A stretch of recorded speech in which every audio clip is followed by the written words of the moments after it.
Hello and welcome to 11 Alive Midday at 11. I'm Aisha Howard. First at midday, finally, debate night is here. In less than 9 hours, President Joe Biden and former President Donald Trump, they're going to face off in what is surely to be a highly watched debate. The two men on the economy, women's reproductive rights, and immigration, all of these hot button issues. A live look for you right now outside in Midtown at the CNN studios, where you can see the signs hanging up ahead of the debate, really setting the tone here in the city. All eyes surely on Atlanta right now. And joining me right now outside the CNN studios in Midtown, my co-anchor Cheryl Preheim. Cheryl, how are things going? You've been out there since about 4 a.m.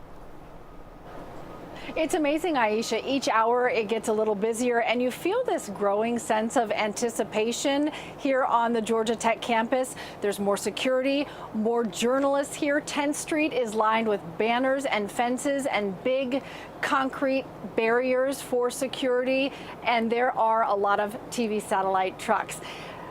McCamish Pavilion, really the center of this historic night ahead.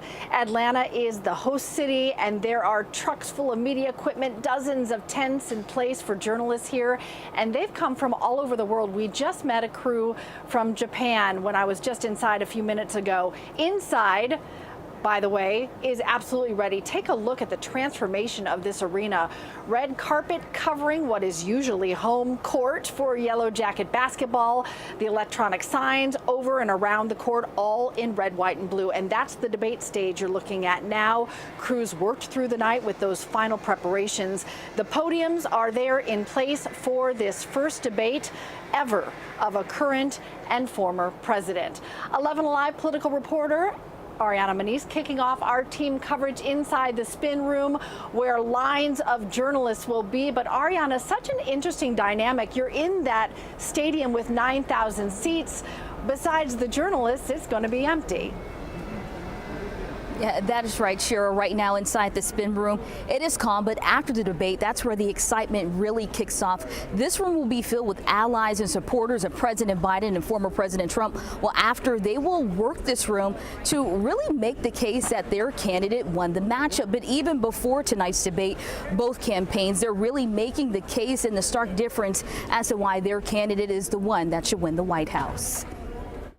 The stage is set for the first historic matchup between President Biden and former President Trump for the first debate of this election cycle. Both candidates are going to try to show is that they're mentally sharp, they're in command, and they're going to be effective as president in the next 4 years. Emory University political professor Zachary Peskowitz says the debate represents an important moment in this race, one that could reshape the election, especially as it's happening in a battleground state. It's an opportunity to get a big audience in Georgia and to potentially persuade or change some votes in Georgia. This marks the second time around the current and former president have appeared on the same stage together in their quest to win the White House.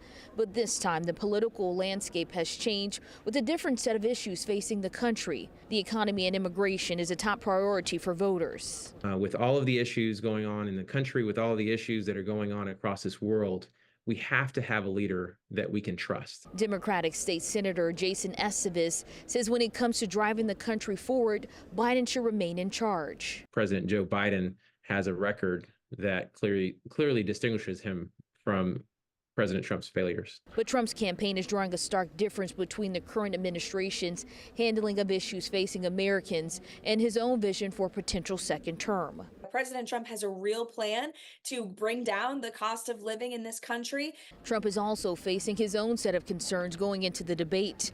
His recent felony conviction and the RICO charges he's facing in the same state that's the backdrop of tonight's debate. Regardless, this case should not move forward, but we are confident now that it will not move to trial before this election, and it should never move to trial for that matter. Now, both candidates have been preparing for tonight. We know President Biden spent the week in Camp David meeting with White House and campaign aides, and President Trump, he also prepared for tonight by meeting with policy advisors, but also his campaign tells us continuing with his busy campaign schedule. Now, to continue our team coverage, I'm going to send things over to our Crash Clark for a look at how tonight's debate will impact traffic around the city. Crash.